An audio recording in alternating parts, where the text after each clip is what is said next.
Où va se nicher la croissance cette année? Et plus encore, quels seront les secteurs à la pointe des créations d'emplois? Sur le papier, le défi est simple. Il suffit de trouver les activités où la croissance sera forte. Mais cela ne suffit pas. Il faut qu'elle soit à la fois riche en emplois, qu'elle fasse suffisamment masse et ait un rôle d'entraînement. Cela ne va finalement pas de soi. Parmi les très gros morceaux, le commerce et ses plus de 3 millions de salariés, soit près de 13% de l'emploi total salarié en France. Et tout le monde de penser à la formidable dynamique du e-commerce. C'est vrai que cette activité affole le compteur de la croissance avec une moyenne annuelle de 15% depuis 2001, mais avec finalement peu d'emplois à la clé.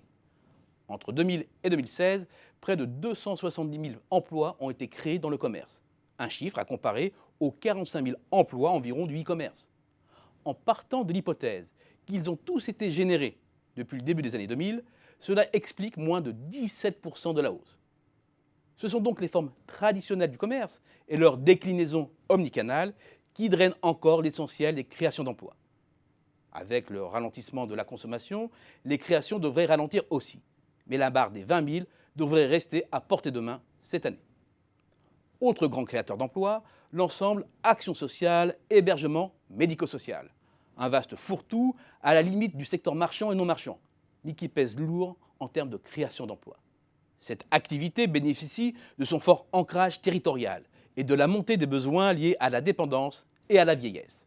20 000 nouveaux emplois nets devraient y être à nouveau créés et la barre du million de salariés dépassée cette année.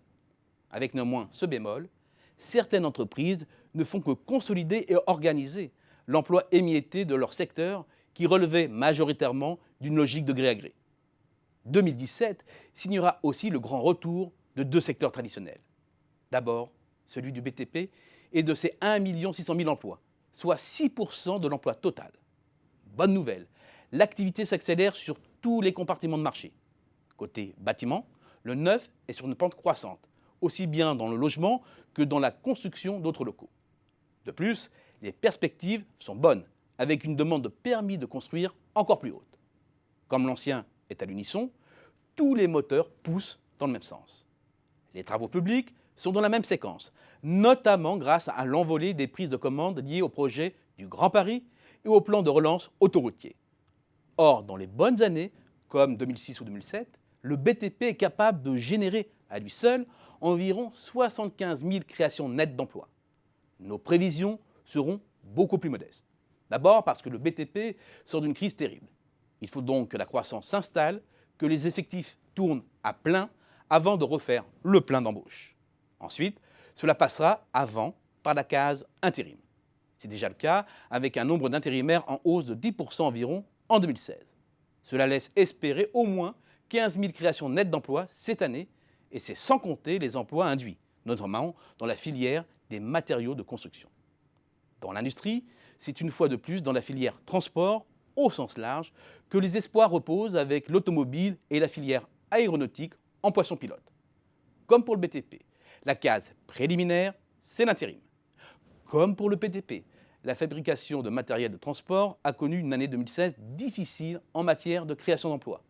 Mais c'est là aussi où le taux de recours à l'intérim est le plus élevé, où la progression a été la plus forte en 2016. Ce n'est qu'une première étape. La création de 10 000 emplois est là aussi une cible atteignable cette année. On peut s'étonner de l'absence des activités B2B, notamment celles à forte valeur ajoutée. Mais il faut intégrer dans l'équation le volet automatisation de la révolution numérique.